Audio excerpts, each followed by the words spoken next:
Most of that level preview was just a black screen. The level previews in this one aren't so good. But this is the infamous, or probably forgotten, jungle level. To me, it's like the weirdest level in the game, because it's the only level that takes place completely outside, and it's the only level with the jungle aesthetic, although their plane does crash in the jungle in the movie, but they don't go through a bunch of guys in camouflage with cult commandos, which is what I think this gun is based off of. I used to think it was based off of the M16 when I was a kid, and cult commandos like a very similar assault rifle to that. But this is my favorite gun in the game.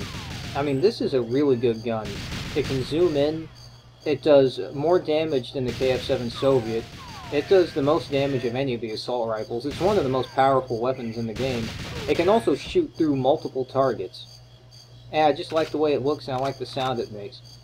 It was much more common in the beta version of Goldeneye, which in a lot of ways was just a lot better than what it seems to have turned out to be. But I think they were just, you know, pushing the programming too far, and they probably ran out of time. But yeah, this level has body armor. It actually has 2 pickups. So does a couple other levels, actually, but I can't remember them all. But this level's hard to find the gun drops because of just all the distance fog and how just the black on that ground, because the gun's just black, it's kind of hard to see. Yeah, there's Natalia actually being useful for once. I guess the developers were aware they had made her such a pain in the ass that they're like, well, what the hell, we'll give her a gun, which is actually a good gun. Although she doesn't ever do this in the movie, but whatever. But that, yeah, she has the Cougar Magnum, which is actually a really good gun. And the only way to get it is to kill her or unlock the cheat, or have all guns. It doesn't appear in the regular game. But this level can be pretty tough because of the distance fog. I mean, it's really thick distance fog. I mean, it makes it look really shitty. It's really hard to see what's in front of you. I mean, this level has aged horribly. I don't really remember how this level was received back in the day. I remember I really liked it, and I was looking forward to it because it was the level where you get the M16 type weapon. And yeah, so that's what I'm talking about when you can't see the guards. I had no idea anyone was back there. And at the very beginning of the level, it's a pain in the ass because you can't zoom in because you just have the PP7, and that thing, you know, you can't zoom in at all. It only has 7 shots, and it's not rapid fire. So there's the other body armor. I have trouble finding it, so I left the mine there, but I ended up not even going for it. I was just going to target him and tell the time. But yeah, this level, it's okay. I do kind of like it. And one of the reasons I like it is because it has the AR-34, I think is what it's called in the game, as its main weapon. It's one of the only levels that does. This gun does not appear nearly enough in the game, and it was much more common in the beta, which just, it sucks that this gun wasn't used more. It's an awesome gun. I don't know if that tower up there was originally supposed to have people on it or not, but it seemed like it would have more of a purpose than it does, which is no purpose. And seeing those drone guns in the distance, man, if you don't know exactly where they are, you can walk right into just getting killed instantly. And you have to destroy all the drone guns, which is a pretty tedious objective. That's kind of an interesting scene. This kind of looks like a rejected platformer level or something. This is the only level like this in the game. Oh shit! Yeah, Xenia, this is her last appearance. I guess this is like a boss fight or something.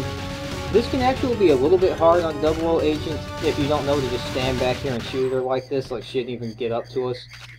She can get up to you and really hurt you because she dual wields an RCP-90 as well as a grenade launcher. And this is the only time you can dual wield 2 different weapons in the game, because you get it from her. This one has killed me a couple times.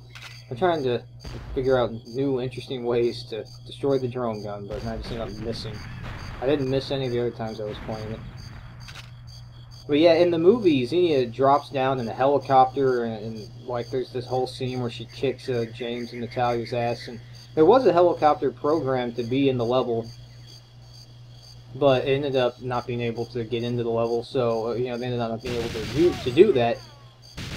So there is like a sound effect. I think I'm not hearing any right now, but I think that there is a helicopter sound effect if you get closer, and then she just spawns in when you get to that bridge. And that music plays, which I actually like that music, but they chose to just have like an ambient, you know, sounds of the rainforest soundtrack for this level, which adds more to how like bizarre this level is. And these caves can be kind of a pain in the ass because there's drone guns in here, and I think actually at the very last end of the game, I mean the level, there's infinitely spawning guards, and it's really dark and the distant fog makes it hard to see. I mean, this level is just so dated. It's not one of my most played levels at all, but it has some of my favorite guards as a kid, which is the camouflage, like commando guys, and they actually are in the movie, but they don't wear helmets like they do on this level. You know, there were more guards wearing helmets than I thought there were when I initially started doing the Let's Play, but still not very many. And I cannot fucking find that ammo, that's why I'm just circling around, because I'm low on ammo. This level, for all the guards that there are, which is quite a few, I mean, you really don't get much ammo. You know, thinking back on it, this level does not have as many guards as normal levels do. That's another thing that makes it kind of different. I actually did fairly well here. I've barely taken any damage. I remember, like back in high school, I was trying to do this on Secret Agent, and this was the level I could not beat on Secret Agent. I mean, I cannot believe how much I sucked at it. When I first started playing this on 00 Agent back in like, probably like 2011, 4 or 5 years ago, it was so fucking hard for me. But now it's really not. I mean, I'll die sometimes, but it's really just not as hard as it once was. I don't know, I've also beaten Perfect Dark on Perfect Agent twice, so I don't know. As well as this game, I've beaten on Perfect Agent twice, and almost the third time, because I'm almost done with this playthrough. But yeah, this caves area, I remember I had the caves, or yeah, I think it's just called the caves in multiplayer, but it doesn't have the jungle, it just has the caves, and I remember it would play all kinds of weird music that wasn't actually in the levels. And I remember when I would hear music I didn't recognize, because sometimes it would just play, you know, any of the levels' music, but I would hear music I didn't recognize, and there was this one that was really weird, and I was in the caves level, and I was like, I wonder when you get to the caves in the actual game, and I wonder what music this level's from, and I had all kinds of fun thinking about it. It ended up just being music that was just in multiplayer.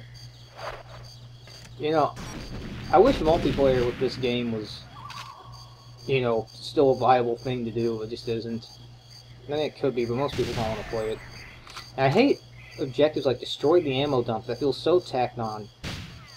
But here's the hardest part of the level, especially if you don't have full health. But I have full health and almost full body armor. But Natalia can also die right here. I also don't like how they give her these little quips, like these smart alecky quips, and oh, I didn't know that was her. I don't know how the fuck she got up here, but I almost killed her. I think I have killed her when she does shit like that before. You gotta be careful in these labyrinth caves, but...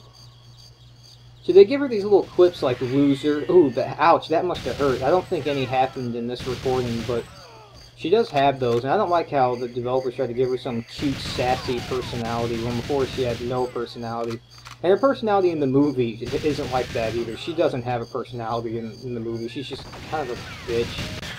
She's one of the lamest Bond girls. Every Bond girl is lame, but...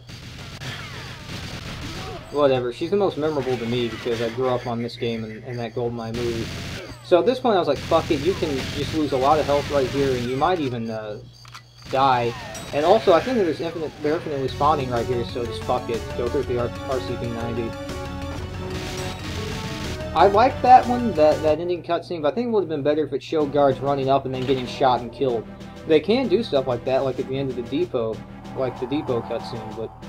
you know, there really wasn't a hell of a lot to say about this level, and... oh, uh-oh. The notorious control level.